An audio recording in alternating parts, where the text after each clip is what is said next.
সত্ৰৰ ভূমি বেদখলক লৈ উদ্বিগ্ন মুখ্যমন্ত্ৰী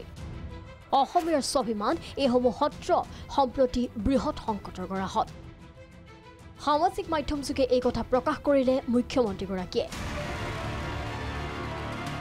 অসম সত্ৰ ভূমি সমস্যা পৰ্যবেক্ষণ আৰু পৰীক্ষণ আয়োগৰ প্ৰতিবেদনৰ প্ৰসংগ উল্লেখ কৰি মুখ্যমন্ত্ৰীগৰাকীয়ে ৰাজ্যৰ সত্ৰসমূহক লৈ এই শংকা প্ৰকাশ কৰিছে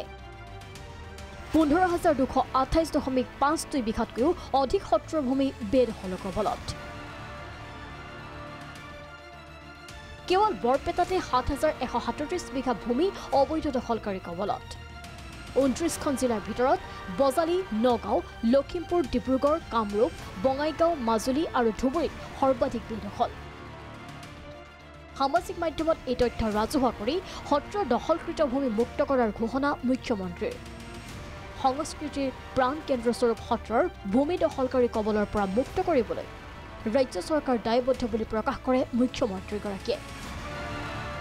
মুখ্যমন্ত্ৰীয়ে এই পদক্ষেপক আদৰণি জনাইছে কেইবাখনো সত্ৰৰ সত্ৰাধিকাৰে গতিকে মুখ্যমন্ত্ৰী মহোদয়ে জনাইছে যে আমি সকলোখিনি বেদখলমুক্ত কৰিবলৈ চেষ্টা কৰি আছে আৰু আমিও আশা ৰাখিছোঁ যাতে অতি শীঘ্ৰে অতি সোনকালে এই ভূমিসমূহ এই সত্ৰলৈ যাতে ঘূৰি আহে তাৰ বাবে সকলো ৰাইজক তেওঁ আহ্বান কৰিছে আৰু আমিও এইখিনিতে সেইটোৱে আহ্বান কৰিছোঁ যাতে সকলোৰে সহায় সহযোগিতাৰ দ্বাৰা এই ভূমিসমূহ এই যি সত্ৰৰ নামত যি উৎসৰ্গিত ভূমি এই ভূমিসমূহ যাতে সত্ৰলৈ আকৌ উভতি আহে উল্লেখযোগ্য যে বিধায়ক প্ৰদীপ হাজৰিকা মৃণাল শইকীয়া ৰূপক শৰ্মাৰ গঠিত কমিটিয়ে অলপতে মুখ্যমন্ত্ৰীৰ ওচৰত সত্ৰ আয়োগৰ প্ৰতিবেদন দাখিল কৰিছে